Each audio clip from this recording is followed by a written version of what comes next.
Terima kasih telah mendengarkan 104,5 Resfor FM. Kita ikuti acara selanjutnya.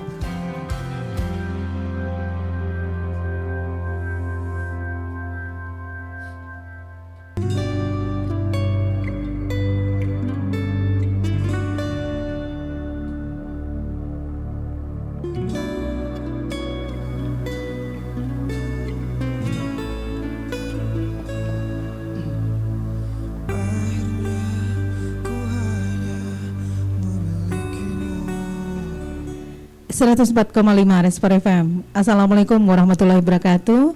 Selamat pagi Sobat Respor ya. Kita jumpai di edisi siar kita 1 Oktober 2021. Dan bertepatan di pagi ini kita juga memperingati Hari Kesaktian Pancasila ya. Semoga dengan makna memperingati Hari Kesaktian Pancasila ini kita mempunyai generasi yang sakti untuk jadi penerus bangsa ini. Ya, Sobat Respor ya, di pagi ini kita sudah punya tamu ataupun narasumber kita yang sudah kita share juga dari kemarin ya, Sobat Respor ya. Ada Tengku Murtada Esos, Kepala Mas Tarbiyah Islam ya, Jaho dari Kabupaten Tanah Datar. Ya, Assalamualaikum Murtada. Ya, kaifa haluk? Alhamdulillah. Kita mempraktekkan sendiri ya. Ya, dan didamping juga bersama Heri ya. Ya, Heri sehat? Alhamdulillah sehat. Sehat ya. Oke. Ya, sebelum kita masuk ke tema kita di pagi ini ya, kita pengen berkenalan juga dengan Tengku. Tengku ini orang Aceh ya, Sobat Respor ya. Dan kemarin sempat lebih kurang setahun dia mengalami musibah kecelakaan ya di waktu pulang kampung ke Aceh ya, ya Tengku ya. Iya. Ya, mobilnya kecelakaan tunggal ya. Iya, kebalik ya. Ya, di jalan tol mana kemarin? Jalan tol Tebing Tinggi. Tebing Tinggi arah dari Medan ya, dari Medan. Ya, arah ke Medan. Arah ke Medan ya. Ini mau pulang atau mau ke Aceh? Iya, mau pulang ke Aceh. Mau pulang ke Aceh. Oke, berarti berangkat itu ya dari Medan ya. Ya, alhamdulillah Sobat Respor ya, dengan masa pemulihan, dengan kekuatan dan dengan doa dan dengan semangat tentunya ya. Iya, alhamdulillah udah mulai baikan ya. Tunggu proses penyembuhan yang dari dalam lagi nih. Ya, sehat selalu dan tetap semangat ya. Oke. Nah, tentunya Sobat Respor dan juga Kak Sandra sendiri juga belum kenal banyak ya sosok Murtada ini. Mungkin bisa perkenalan diri dulu sama Sobat Respor kita di rumah. Silakan. Ya. Baiklah, Assalamualaikum warahmatullahi wabarakatuh. Perkenalkan, nama saya Murtada, alumni STAI Imam Bonjol Padang Panjang. Kemudian aslinya adalah dari Aceh, yaitu Aceh Serambi Mekah, dari Kabupaten Aceh Utara. Kemudian saya juga sudah lama di Padang Panjang, yaitu di Jaho, kurang lebih sudah 6 tahun lamanya. Mungkin barangkali sebatas perkenalan barangkali itu saja barangkali. Iya, oke. Jadi mengajar di Jaho sudah lama juga? Kurang lebih 6 tahun lama. 6 tahun. 6 tahun. Berarti masa-masa kuliah ya, tamat SMA ya. Dulu madrasah. Sebenarnya saya dulunya habis SMP, kemudian lanjut ke pendidikan pondok pesantren murni, yaitu di Aceh selama 7 tahun. Iya. Kemudian pada akhirnya baru melanjutkan kuliah. Sebenarnya udah, kalau bilang umurnya, saya kuliahnya ketika umurnya 21 tahun. Sekarang umurnya berapa? 25 tahun. 25 tahun. 26 ya. Tapi dia sempat ke kampung Inggris tuh. Iya, di Parepare ya. Udah banyak pengalaman juga lah ya. Berapa lama nih di Pare? 9 bulan. Oh, iya. Ya, can you speak English? No, nanti ya. Ya, oke. Luar biasa ya, Sobat Respor, muda tapi punya potensi yang luar biasa juga ya, Heri ya. Oke, di pagi ini kenalannya sudah, mungkin untuk dalamnya nanti kita berbagi lagi di acara The Profile ya. Ya, kemarin kita sempat nanyain juga, ada nggak kalau di Hamasa dulu kan orang lagi sibuk bikin apa literasi puisi, novel, cerpen. Ini sempat hadir nggak gitu? Pernah. Pernah. Iya. Ada karyanya. Kalau saya lebih suka kalau yang dulu itu menulisnya di media sosial. Medsos, iya. Berarti ada berupa puisi atau cerpen nih? Kalau di segi puisi saya lebih suka kepada sufi, puisi sufi ya. Oh ya, nanti terakhir bacakan ya. Ada masih ingat nggak? Ada ya, ada di kamusnya nih. Barangkali mungkin ada di ya. pribadi. Oke, sekarang boleh kita ketemu dulu ya, Heri ya. Ya, dengan judul tema kita hari ini yaitu jatuh cinta dalam perspektif Islam. Nah, ini pelajaran yang luar biasa juga. Ini Pak dosennya Pak Hendra ya biasanya nih. Iya. Psikologi dakwah, metode dakwah ya. Ya, nah ini menurut Tengku Murtada ini gimana nih pandangan dalam perspektif Islam ini nih jatuh cintanya nih? Baiklah, bismillah, alhamdulillahirabbil alamin, wassalatu wassalamu ala sayyidina Muhammad wa ala alihi wa sahbihi ajma'in. Amma ba'd. Allahumma aftah alaina abwabal ulum wal fahma syar' alaina min khazain rahmatika bi rahmatika ya arhamar rahimin. Allahumma rabbi syrah li sadri wa yassir li amri wahlul 'uqdatam min lisani yafqahul qawli. Pendengar dimanapun Anda berada, umumnya kaum muslimin yang ada di Sumatera Barat, khususnya di Indonesia, kalau pandangan saya tentang cinta dalam artian yaitu sesuai dengan tema kita, yaitunya jatuh cinta dalam perspektif Islam. Sebelum kita membahas lebih lanjut, maka kita ini akan menengok dulu apa yang dimaksud yang dikatakan dengan cinta dulu. Barangkali kita akan berawal berangkat dulu dari apa sih yang dimaksud dengan cinta itu sendiri, itu sebenarnya seperti apa. Kalau kita dengar, kalau kita lihat, kalau kita baca dari sumber para ulama yang ditulis oleh Syekh Mutawalli Asy'arawi rahimahullah, beliau mengatakan al-hub huwa tawajjuhul qalbi ilal mahbub. Cinta itu adalah hati yang selalu berhadapan dengan kekasihnya.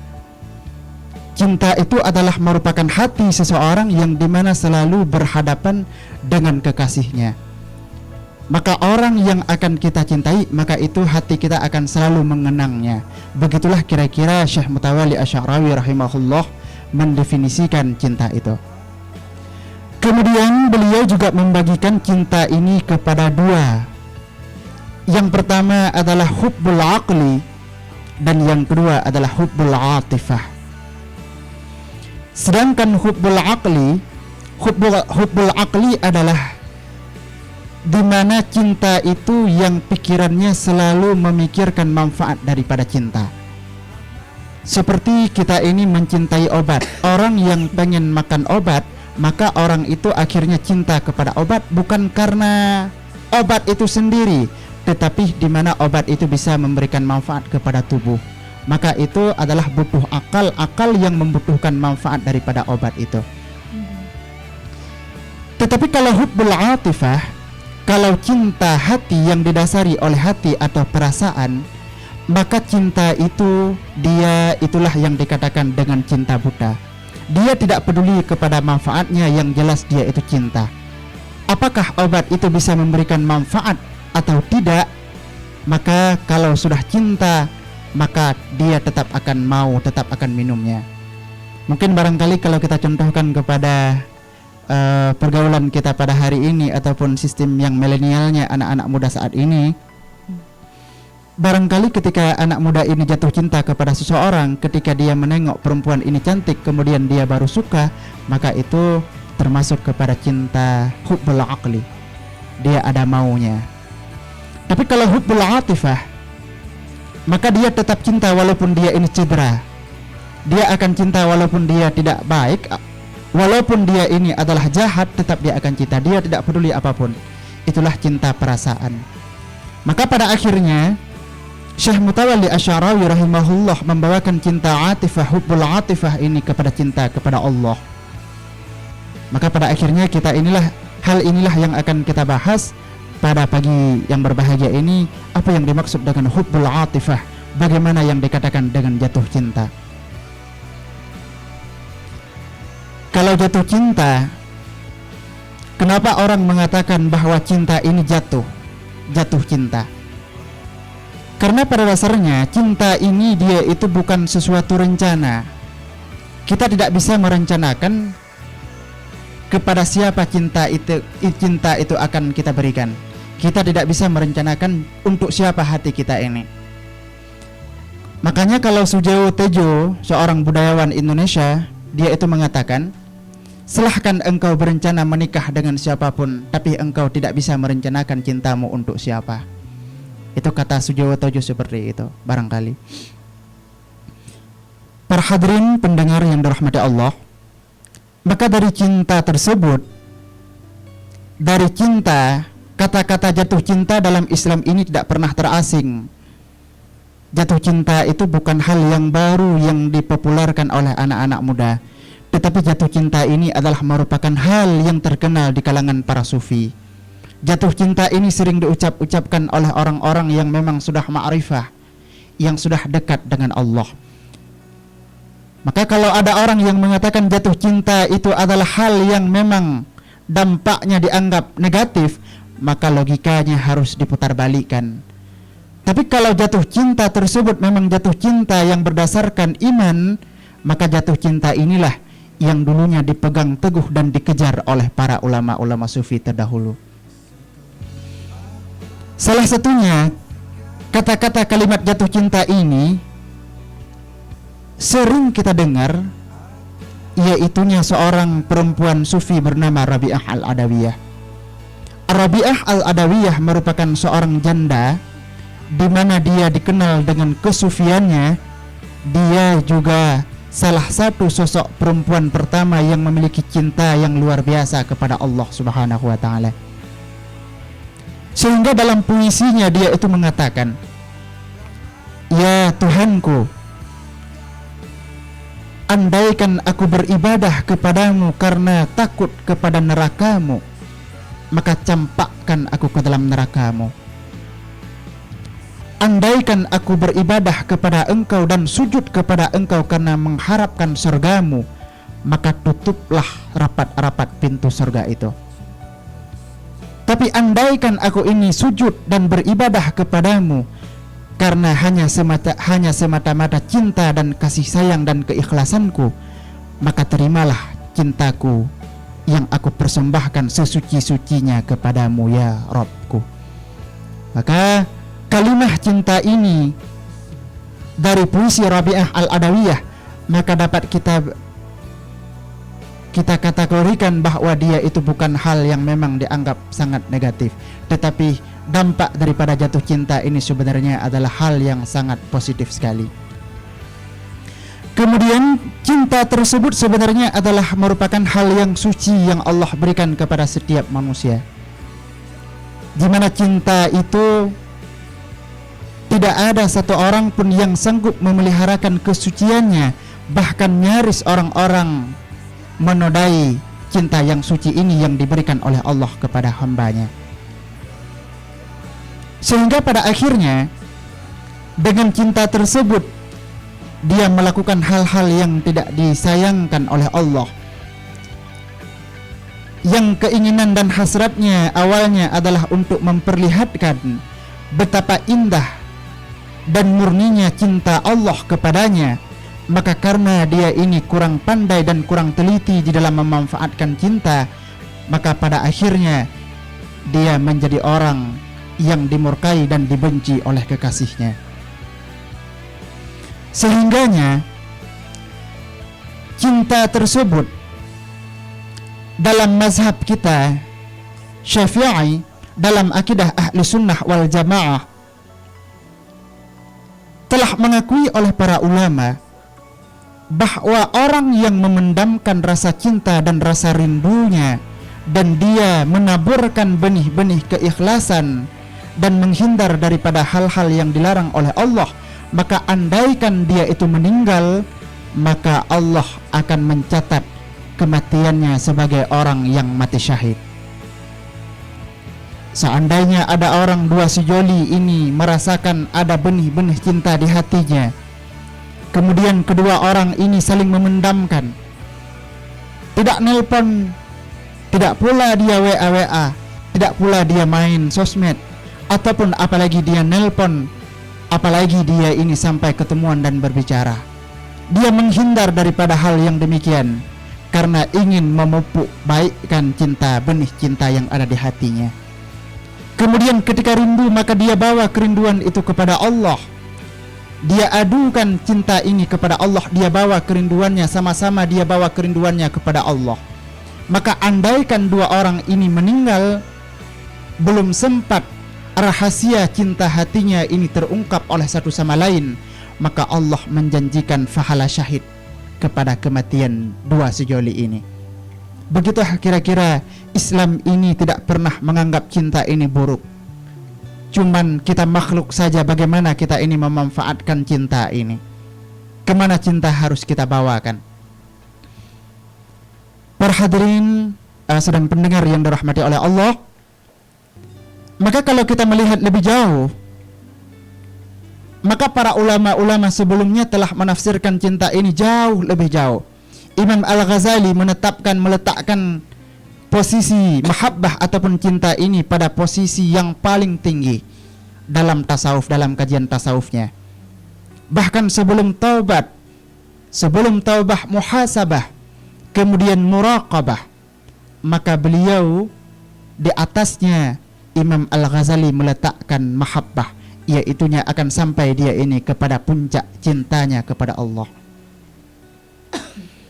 Sebenarnya kita ini mungkin barangkali kita bertanya, kenapa Imam Al-Ghazali ini meletakkan cinta paling atas di atas segala-galanya? Sebenarnya begini, logika realita yang kita saksikan hari-hari ini, bahwa ketika seseorang anak muda yang jatuh cinta kepada kekasihnya, kepada lawan jenisnya, maka ketika itu benar-benar ada, benar-benar lahir, maka yang pertama sekali benih daripada cinta adalah pengorbanan. Ketika dia sudah berani berkorban untuk kekasihnya, ketika dia ini sudah bisa menjualkan, menggadaikan nyawa dan harta dan tubuhnya kepada kekasihnya, maka itu baru dianggap sebagai cinta yang hakiki. Begitupun Imam Al-Ghazali ini ketika meletakkan mahabbah, ketika meletakkan kata cinta ini yang ketujuh, peringkat yang ketujuh dalam kajiannya, Imam Al-Ghazali ini punya alasan bahwa cinta kepada Allah pun seperti itu. Kita belum cinta kepada Allah karena kita belum berkorban. Kita mungkin belum cinta kepada Allah karena mungkin kita ini belum bisa menggadaikan nyawa dan harta kita ini kepada Allah. Maka belum cinta namanya. Maka untuk sampai kepada peringkat, kepada tingkat yang cinta al-mahabbah itu sendiri, itu mungkin membutuhkan waktu dan usaha yang cukup luar biasa. Dan dia pun yang hakikat cinta ini tidak bisa dipaksa, karena dia tidak tahu kapan dia akan jatuh. Karena orang mengatakan jatuh cinta bukan menjatuhkan cinta. Kalau jatuh cinta dia akan jatuh sendirinya. Kalau menjatuhkan, maka cinta itu bukan cinta yang hakiki. Sama seperti durian. Pohon durian yang jatuh sendirinya dari batangnya ke bawah, dengan buah durian yang dipaksa untuk jatuh dari batangnya ke bawah, maka rasa durian, isi daripada durian itu beda rasanya.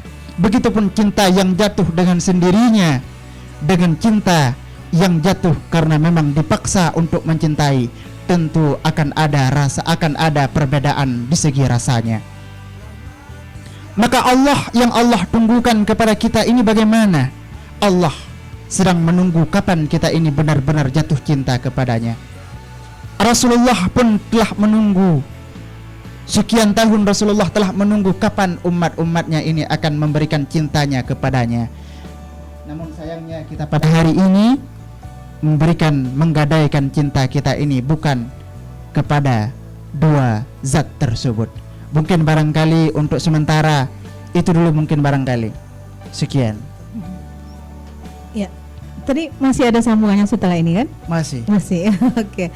Ya, Sobat Respor ya, kita jeda dulu, nanti mungkin bisa kita bertanya-tanya buat Sobat Respor ya. Silakan nanti di 0812 6702 1001 ya. 0812 6702 1001 yang ingin bertanya nanti ya, apa sih makna jatuh cinta itu sebenarnya ya. Oke Sobat Respon ya, kita break sebentar dulu dengan pesan-pesan dari Radio Edukasi SMP Negeri 4 Padang Panjang. Nyam nyam nyam. Nggak ada orang nih. Buang sampah di sini aja ah. Ih Rehan, gak boleh buang sampah sembarangan. Ya elah, selalu aja kali. Nanti kan ada yang nyapu. Kalau ada yang nyapu, kalau enggak gimana? Ya nanti kan terbang atau enggak hanyut di bawah air. Coba kamu bayangin, kamu buang sampah sembarangan. Seandainya ribuan rakyat Indonesia buang sampah sembarangan dan gak ada yang peduli sama lingkungan. Mereka hanya ngandalin orang untuk nyapu sampahnya. Seandainya yang nyapu gak ada gimana dan gak ada yang peduli sama lingkungan. Oh, gitu. Walau sekecil apapun, sampah kalau udah numpuk bakalan jadi masalah.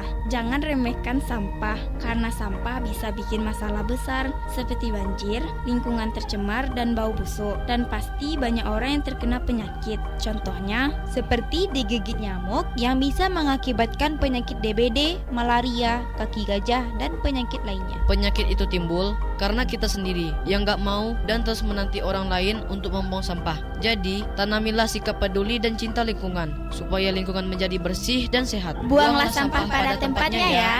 Iklan layanan masyarakat ini dipersembahkan oleh Radio Edukasi SMP Negeri 4 Padang Panjang. All hot girls, put your hands up, say Om Shanti Om. Kamu ngapain? Nyanyi-nyanyi gak jelas. Mana suara kamu jelek lagi. Ya apaan sih, aku kan gak ganggu kamu. Asal kamu tahu ya, meski kamu lagu-laguin lagu India kayak gitu, Shah Rukh Khan gak bakal datang ke kamu. Mana ada orang yang mau sama cewek ingusan kayak kamu. Kamu ngomongnya dijaga dong. Aku gak ganggu kamu. Kok kamu jahat dan jahil banget sih? Biarin, cewek kayak kamu itu gampang banget dijahilin. Ditambah lagi kamu tuh cewek dekil, hitam, bau lagi. Sadar woi sadar. Awas aja kalau kamu ngadu ke guru atau orang tua kamu. Jika sampai itu terjadi, aku jamin hidup kamu bakal hancur di tangan.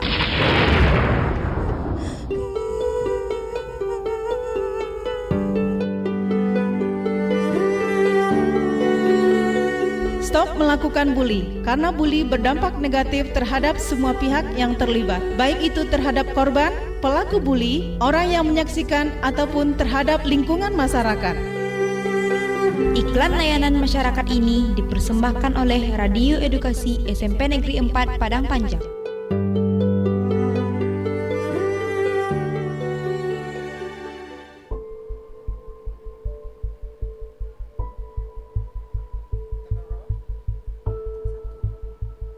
Sahabat genre, kita dijadikan Sang Pencipta sebagai khalifah. Kita yang akan mewarnai dunia, kitalah yang akan mengubah dunia. Maka dari itu, kita kuatkan hati, tekad, dan keberanian kita. Bukan hanya keberanian dan kekuatan, tapi menjalani hidup, kita juga perlu seni membaca situasi dan kondisi, supaya kita tidak pernah tersesat dalam kepentingan yang tak kita pengerti.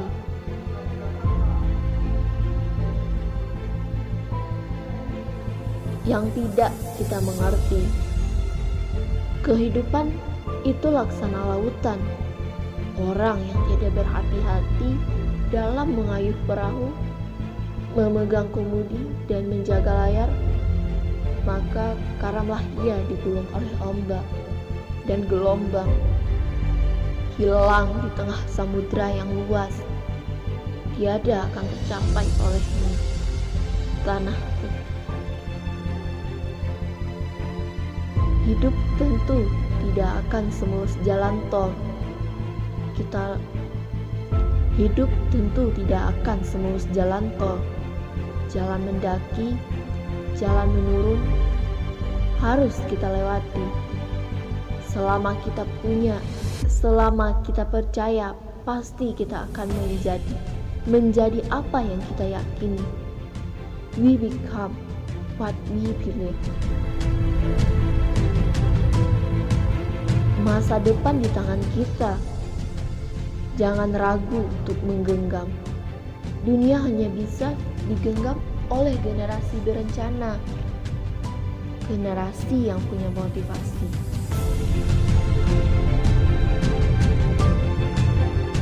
Jangan takut gagal, karena yang tidak pernah gagal hanyalah orang-orang yang tidak pernah melangkah. Salam semangat untuk sahabat genre.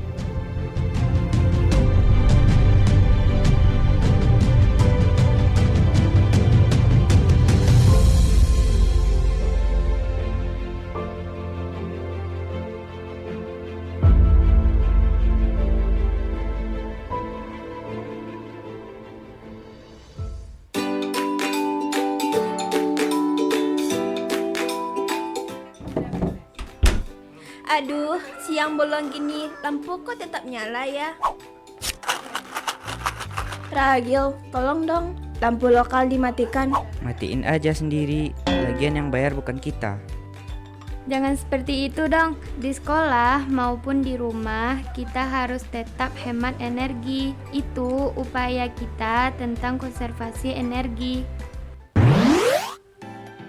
Hemat energi dengan cara penggunaan peralatan hemat listrik, perawatan peralatan listrik, dan pemanfaatan sumber energi terbarukan.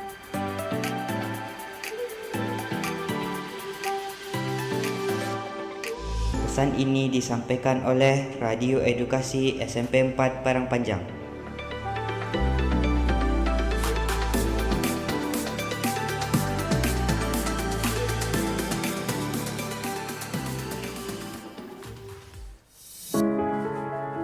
Seringkali kita memandang sebelah mata terhadap berbagai persoalan remaja. Ada kalanya kita mengabaikan beragam masalah yang mereka hadapi. Buat remaja biar nggak salah langkah dalam pergaulan, dengerin kita di acara Kado untuk Remaja. Setiap Jumat jam 14 sampai 15 hanya di 104,5 Resfor FM. Kado untuk remaja. Ada kado loh buat remaja. Mau nggak? Emang siapa yang mau ngasih kado, Kak? Ini acara khusus loh di 104,5 Resfor FM yang akan memberikan pencerahan untuk para remaja. Kado untuk remaja. 104,5 Resfor FM.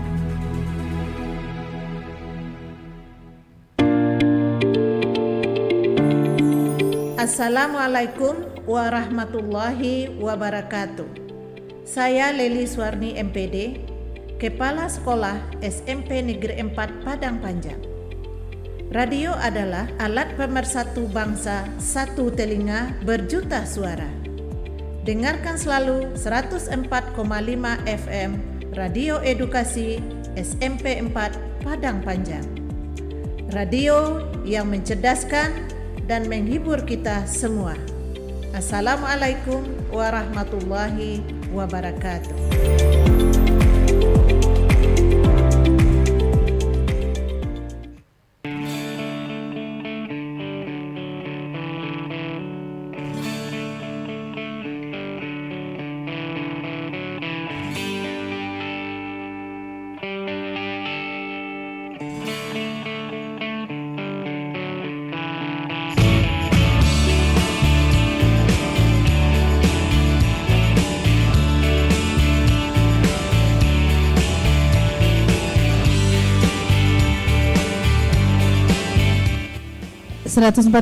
Resfor FM. Ya, sobat Resfor ya, kita masih di sini, masih di radio yang mencerdaskan dan menghibur pendengarnya ya, di SMP Hebat, SMP Bisa, SMP Tenar.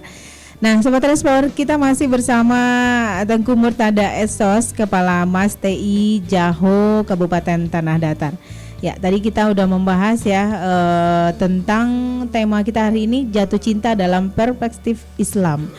Nah, buat sobat Resfor mungkin yang ingin bertanya ya, silakan di line telepon kita 0812 6702 1001 ya. Terus juga buat sobat Resfor Yang masih tetap beraktivitas, ya kami ucapkan selamat beraktivitas baik itu di instansi swasta ataupun negeri di pagi ini ya. Tetap semangat walaupun cuaca sangat dingin sekali di luar ya. Ya, apalagi di hari ini hari pasarnya Padang Panjang ya. Nah, untuk buat Murtada sendiri ya. Nah, tadi ada perkataan nih, hati seseorang ya selalu berhadapan dengan kekasihnya. Itu merupakan bukti cinta kita sebenarnya ya. Atau cara mencintai ini. Itu sebenarnya definisi daripada cinta itu sendiri. Definisi daripada cinta itu sendiri. Jadi tidak cinta namanya, bukan cinta kalau hati kita ini tidak selalu berhadapan dengan kekasih kita. Iya. Jadi orang ketika mengatakan dia sudah cinta kepada sesuatu, dalam hatinya ini masih ada barang lain nggak? Iya. Kalau seandainya orang mengatakan cinta kepada Allah, dalam hatinya ada kunci mobilnya nggak? Ada kunci rumahnya nggak? Iya. Jadi berarti kalau seandainya masih ada barang lain dalam hati, berarti cinta itu masih dipertanyakan. Masih mendua ya? Masih mendua. Sebenarnya di sini kita nantinya punya sejarahnya ya. Iya. Cinta yang dua ini memang tidak akan pernah bersatu dia itu. Iya. Benar sekali. Masih ada keraguan ya? Masih ada keraguan. Jadi dulu ada seseorang bernama Qais dan Laila Majnun. Ini cerita ini sebenarnya ini sudah sangat populer sekali di kalangan para sufi. Iya. Jadi saking Qais ini terlalu gila kepada Laila dan Majnun, Laila Majnun. Iya. Maka dia ini ketika ingin mendatangi kampungnya si Laila, maka dia itu memaksa seekor onta yang baru beberapa bulan lahir anaknya. Berarti otomatis onta ini masih menyusui anaknya yang baru lahir. Iya. Nah, jadi akhirnya Qais ini dia itu memaksa untuk menunggang onta betina yang masih memiliki anaknya. Sehingga dia naik si Qais ini ke atas onta. Iya. Kemudian ontanya dipukul dan dipaksa untuk berjalan ke arah kampungnya Qais. Kemudian di tengah perjalanan, onta ini ketika dia mau berjalan dia selalu menengok ke belakang. Di belakang itu soalnya ada anak yang dia tinggalkan. Iya. Ada satu anak yang dia tinggalkan yang memang masih ingin untuk diberikan susunya kepada anaknya itu. Sehingga dia itu, sedangkan di atasnya ada Qais yang ingin mengejar cinta. Sedangkan Qais ini menunggangi seekor onta betina yang meninggalkan cintanya. Iya. Jadi sehingga otomatis kita mengatakan ada dua kita itu berjalan dengan memiliki dua cinta. Iya. Kita menunggangi hal yang memiliki dua cinta. Qais punya cinta, kemudian onta ini juga memiliki cinta. Sehingga karena perjalanan ini tidak sampai-sampai, akhirnya ini Qais ini turun Qais karena ontanya ini cemas dia ketika mau pergi. Sehingga Qais ini berkata kepada onta, duhai onta, mungkin perjalananku denganmu tidak akan sampai kepada kekasihmu, karena engkau juga memiliki kekasihmu. Karena kekasihku dan kekasihmu seakan-akan sebuah sungai yang menghalangi antara aku dan kekasihku dan antara engkau dan kekasihmu. Iya. Makanya itu kalau kita ambil kesimpulannya, kalau seandainya kita pengen ngejar cinta, kita harus ngejar satu cinta dengan usaha kita sendirinya. Bukan dengan usaha orang lain ya. Bukan dengan usaha orang lain, karena orang lain juga punya cintanya sendiri. Iya, benar sekali. Terus juga orang lain cuma memotivasi kita ya, karena kita lah yang sebagai pelakunya di situ gitu. Iya. Sebenarnya seperti itu. Iya. Tapi kalau untuk bahagian cinta ini, kita nggak butuh motivasi dari apapun. Karena kalau cinta yang terjadinya lewat motivasi ataupun kita ini misalnya kagum kepada seseorang kemudian baru cinta, ini bukan cinta yang hakiki. Kalau dalam definisi hakikat, definisi para ulamanya. Iya. Oke. Heri, mungkin ada yang mau ditanyakan? Assalamualaikum warahmatullahi wabarakatuh. Saya menanyakan sedikit tentang memendam rasa cinta ya. Memendam cinta itu tergolong orang yang mati syahid. Bisa Tengku jelaskan Sebenarnya seperti apa orang yang golong masuk mati syahid? iya, mati syahid ini kan sebelum mati berarti ada jihadnya. Jihad ini dia itu kalau dalam bahasa Arabnya dia itu artinya adalah sungguh-sungguh. Ada kesungguhan dalam hati, ada usaha, ada perjuangannya dulu, baru kita bisa digolong mati syahid. Orang tenggelam, sebagian ulama mengatakan bahwa orang yang tenggelam ini mati syahid. Kenapa? Karena di sana butuh ada perjuangannya, ada sakit yang dia lalui. Kemudian orang berperang, dikatakan dia juga orang berperang ini mati syahid. Kenapa orang berperang mati syahid? Karena sebelum dia mati dia punya kesungguhan ataupun ada pengorbanan dan perjuangannya. Terus kenapa dengan orang yang memendamkan rasa cinta kok mati syahid? Kan sebenarnya itu. Iya. Sebenarnya begini, sebenarnya cinta ini wallahu a'lam hanya kita yang bisa merasakannya sendiri. Ketika kita ini cinta kepada seseorang, kita mencintai seseorang, kemudian pada akhirnya kita pendamkan rasa cinta ini. Kita ini nggak akan mengungkapkan. Kita ingin cinta ini selalu murni. Kita menginginkan bahwa cinta yang lahir daripada hati kita ini menjadi sebuah benih yang memang suci dan murni dan putih. Sehingga dengan sebab kita nantinya jangan sampai ketika kita ini mengungkapkan kepada lawan jenis kita, maka otomatis cinta kita sudah ternodai. Tetapi perjuangan yang perlu kita tahu bahwa perjuangan yang paling berat oleh seseorang pelaku cinta yang sedang merasakan cinta ketika dia ini tidak bisa mengungkapkan rasa cintanya kepada orang. Benar nggak? Iya. Rasa cinta yang paling sakit itu adalah ketika kita tidak bisa mengungkapkan rasa yang dalam hati, yang bergejolak dalam hati ini, tidak bisa kita ungkapkan kepada lawan kekasih kita. Maka itu yang paling sakit sebenarnya. Sesakit apa? Maka kalau di sini sesakit tebas pedang ribuan kali dalam tubuh kita yang satu ini. Iya. Sehingga membandingkan hal ini disandingkan dengan orang yang berperang main pedang, dia akhirnya dipotong tubuhnya, syahid. Orang yang memendamkan rasa cintanya, syahid juga. Sebenarnya apa yang kepotong? Yang berdarah. Iya. Kalau orang yang berjuang ini yang berperang, mungkin yang berdarah adalah tubuhnya. Iya. Mungkin yang berdarah adalah kulitnya. Tetapi Iya. kalau orang yang sedang memendamkan rasa cinta ini, ada yang paling berdarah lagi. Yang paling berdarah adalah hatinya. Itu lebih sakit. Iya. Makanya tidak heran kalau seandainya orang yang memendamkan rasa cinta, memendamkan rasa rindunya, dia tidak mengungkapkan kepada siapapun, hanya curhat kepada Allah, maka Allah andaikan dia mati, Allah berikan pahala syahid kepadanya. Itu luar biasa sekali ya. Kayaknya Heni sedang menyimpan ya. Iya. Apalagi orang itu juga dijodohkan atau sudah menikah lagi dengan yang lain, itu bertambah parah deh sakitnya. Memendam cinta ini memang menyakitkan. Iya. Hal yang paling susah adalah itu. Orang bisa gila karena sebenarnya ketika ada anak muda yang berani loncat dari gedung yang tinggi karena cintanya, kita tidak boleh bertepuk tangan dan meremehkan. Iya. Sebenarnya ketika ada anak muda yang menghalalkan racun ketika dia putus cinta, maka kita tidak bisa bertepuk tangan dan meremehkan. Karena kita tidak pernah barangkali merasakan apa yang dia rasakan. Karena mungkin yang dia rasakan mungkin kita nggak pernah merasakannya. Gimana sebenarnya rasa sakitnya putus cinta, dikhianati itu sebenarnya gimana? Iya. Sebenarnya seperti itu. Ini kita udah ngomong agak agak kalangan muda-mudinya. Iya. Seperti itu mungkin. Ya, oke. Bagaimana dengan cinta yang bertepuk sebelah tangan nih? Dalam Islamnya gimana ya pandangannya gitu? Iya. Sebenarnya sebelum kita menengoknya dari kacamata Islamnya, kita kembali juga kepada hakikat cinta itu.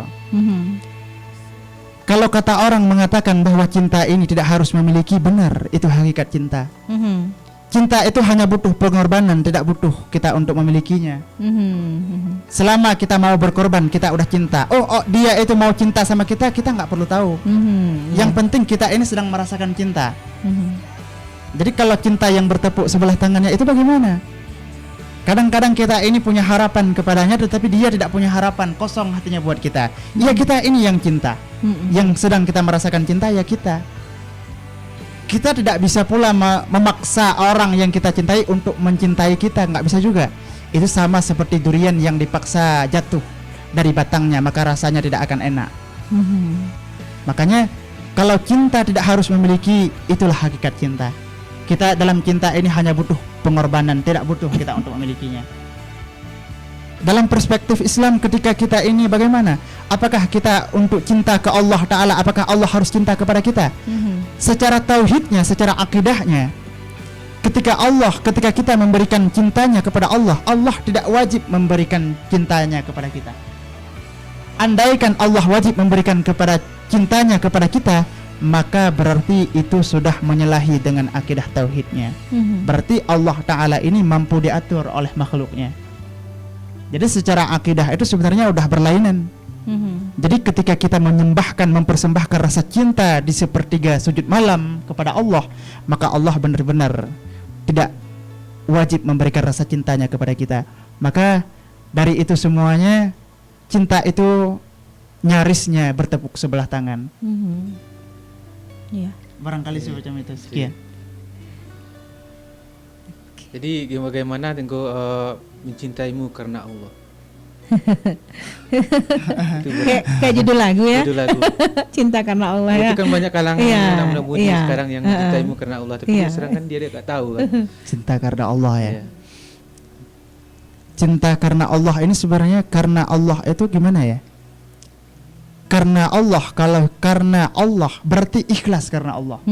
Iya. Ikhlas karena Allah. Kalau cinta ini kotor, kemudian kita ini mengikhlaskan, membangsakan hal ini kepada Allah, mengalasankan Allah di balik itu, berarti kita ini sudah tidak benar lagi. Kita sudah mengotori benih cinta itu, sudah kita kotorkan. Barangkali kita pernah WhatsApp-WhatsAppan, barangkali kita pernah nelpon-nelponan. Kemudian akhirnya dibaliknya semboyannya adalah cinta karena Allah. Berarti kita ini yang mencintai itu dipertanyakan. Oh, jadi bukan seperti itu ya. Bukan seperti itu yang cinta karena yang Allah. Benarnya gimana nih? Cinta karena Allah, ya cinta itu Allah yang pemilik cinta. Kepada Allah, kepada Dialah yang wajar kita persembahkan cinta ini. Karena cinta itu hanya Allah. Yang memberikan cinta kepada kita ini hanya Allah. Terus yang bisa mengurus, yang mampu mengurusnya siapa? Tentu Allah sendiri yang mampu mengurusnya. Jadi tidak ada alasannya cinta karena Allah seandainya kita ini sudah mengotorinya. Iya, benar sekali. Baru terjawab ya. Jadi ya, seiring itu, jadi itu persepsi yang salah juga sebenarnya, Her ya. Ya, cuman saya kurang memahami tentang iya. Karena orang lebih banyak menyanjungkan seperti itu ya. Apa itu ya kan ya? Apa itu cinta karena Allah? Cinta karena Allah beralasannya sebenarnya yaitu beralasannya adalah alasan Allah. Di balik cinta kita ini ada Allah, ada satu zat yang mempengaruhi, yang mengendalikan rasa cinta itu sendiri. Jadi kita nggak boleh membelakangi hal itu. Maka sebelum kita ini akan ngomong, maka sebelum kita meminang seseorang gadis, kalau seandainya andaikan kita ini mau meminang seorang gadis, berarti kita ini otomatis kita akan mempersiapkan rasa cinta, akan kita ungkapkan. Maka sebelum kita datangi rumahnya, maka kita ini jangan kita tinggalkan satu zat di belakangnya, yaitu zat Allah. Ke Dia kita ini harus memohon. Kalau benar-benar cinta, benih cinta itu benar-benar suci dan putih, maka kita mohon kepada Dia agar Allah bisa memberikan jalan terbaik untuk kehidupan kita. Iya. Oke, luar biasa sekali ya. Masya Allah. Nah, jadi apa yang harus dilakukan nih buat para pencari cinta ya, dan juga untuk mungkin cinta kita kepada Allah dan cinta kita kepada seseorang ya, biar mereka itu memang halal lah niatnya gitu. Apa yang mereka lakukan gitu? Ya mungkin pada orang dulu baru sama Tuhan gitu ya, atau sama Tuhan dulu, boleh terserah. Iya, sebenarnya kita ini berbicara tentang jodoh ya. Iya. Kita berbicara jodoh sebenarnya. Kalau jodoh, seorang laki-laki ini punya ikhtiar. Ikhtiarnya bagaimana kalau ikhtiar? Dalam perspektif Islamnya, Kalau memang laki-laki ini sudah masak, nekatnya sudah bulat, datangi keluarganya. Karena tentu perempuan ini dia punya walinya. Kita datangi, itu ikhtiar kita. Tapi kalau kita nelpon, itu bukan ikhtiar sebenarnya. Itu adalah jaring dosa yang terjerumus kita. Tapi kalau memang kita ini sudah ingin menikah dengan perempuan itu, kita datangi orang tuanya. Kita datangi wali-walinya. Mungkin di situ ikhtiar kita di dalam perjodohan itu. Sehingga pada akhirnya mungkin barangkali orang setelah menikah kok tidak ada kebahagiaannya. Mungkin cara dia itu mencintai, dia itu sendiri telah mengotori cinta itu sendiri. Pernikahan itu sudah dia kotori. Hakikat pernikahan ini adalah pernikahan yang suci. Dia itu telah mengotori, telah menodainya dengan hal-hal yang tidak baik. Sebenarnya kita punya ikhtiar. Ikhtiar kita datangi keluarganya. Ta'aruf itu ya. Ta'aruf namanya. Iya. Kalau cinta kepada Allah nih buat kita sebagai muslim ya. Ini di segi apanya nih? Cinta kepada Allah. Segala segi ya, ya. Karena bagusnya gimana nih? Kita juga kurang paham ya, Her ya. Bagaimana kita ini mengaplikasikan rasa cinta kita kepada Allah? Iya, benar sekali. Cinta ini berawal daripada pengorbanan. Kalau kita ini ingin cinta kepada Allah, kita berikan pengorbanannya kepada Dia. Pengorbanannya. Makanya Imam Al-Ghazali dalam kitab Ihya Ulumuddinnya berkata seperti ini. Cinta itu bohong andaikan tidak punya rindu. Cinta itu tidak pernah ada seandainya tidak ada rindu. Kalau seandainya rindunya sudah ada, maka cintanya pasti ada. Tapi kalau dia ini memelihara rasa cinta itu, maka Allah lebih tahu yang terbaik untuknya. Jadi bagaimana kalau kita ini cinta ini kepada Allah? Ketika kita mengatakan saya cinta kepada Allah, kita ini sudah rindu enggak ke Allah? Sudah merindukan Allah enggak? Kalau seandainya kita memang ini rindu kepada Allah, rindu kita ini ke Allah, rindu pun jangan kita ngomong-ngomong. Iya. Ketika kita sholat, kita merasa ada kehadiran zatnya di hadapan kita. Ketika kita sendirian, kita merasakan bahwa ada satu hal, ada zat yang memang dekat dengan kita, yang paling dekat dengan kita, yang selalu menemani kita. Itu berarti rindu.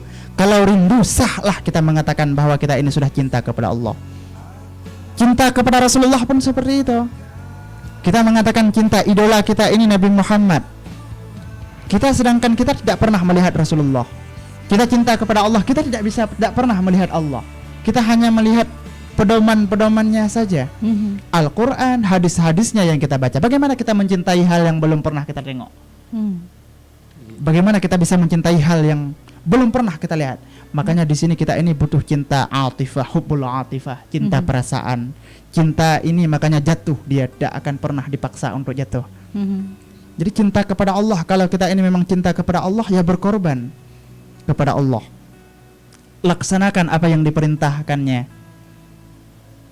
jauhkan daripada segala larangannya, ikuti syariat-syariatnya. Kalau cinta kepada Rasulullah, ya kita ikuti sunnah-sunnahnya, akhlak-akhlaknya kita contohkan kehidupannya. Mungkin barangkali seperti itu. Mungkin barangkali kalau cinta ini kepada Allah. Sebenarnya kalau kita bahas ini, cinta kepada Allah ini cukup luas sekali, karena dia itu mencakupi ranah tasawufnya, mungkin akidah dan tasawufnya barangkali. Oke. Nah, sebelum kita close nih, Tengku, apa nih kesimpulan dari tema kita kali ini, jatuh cinta dalam perspektif Islam?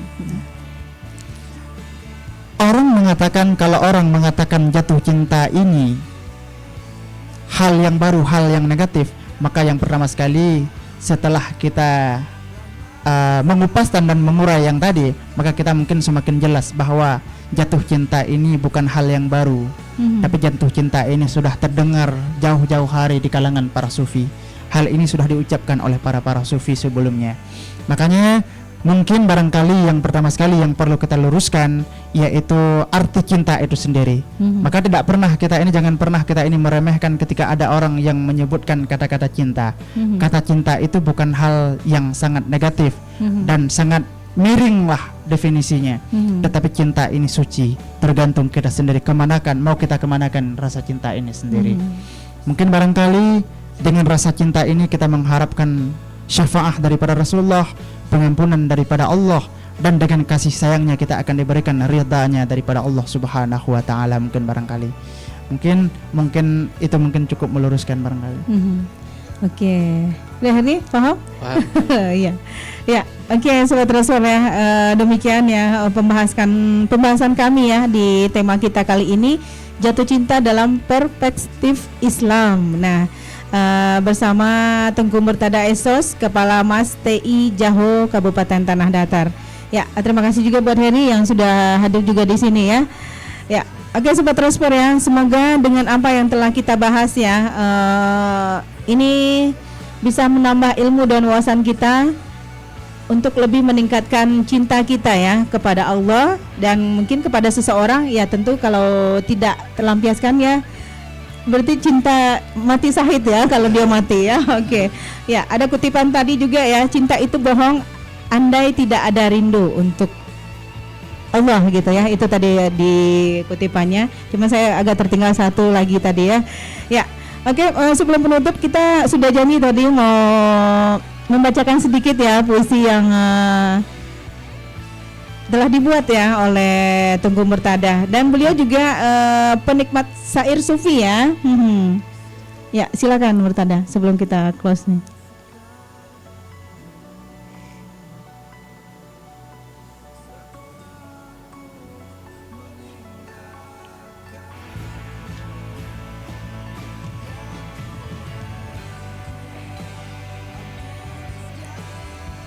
Bismillahirrahmanirrahim.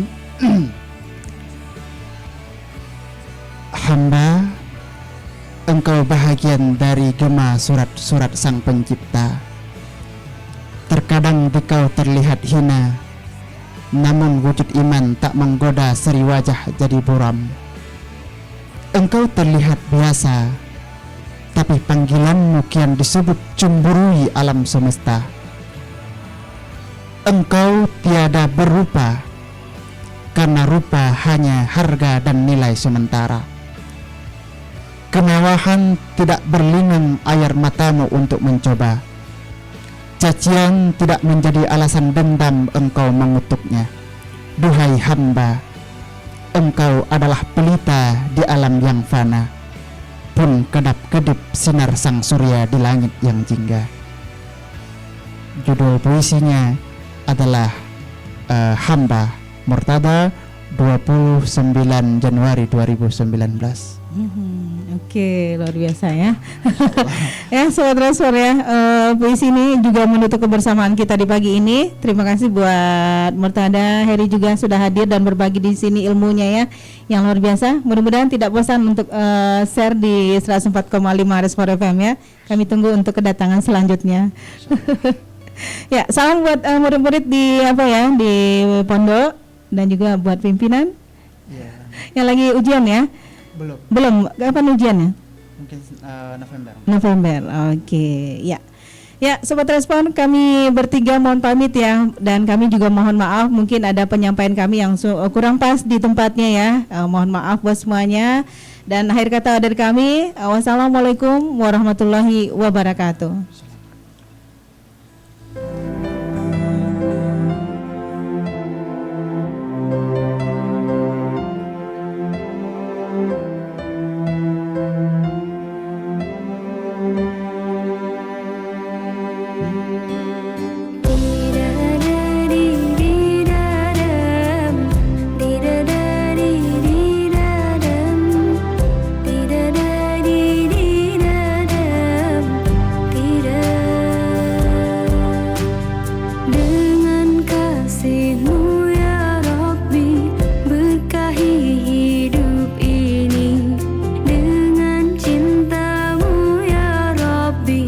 Damaikan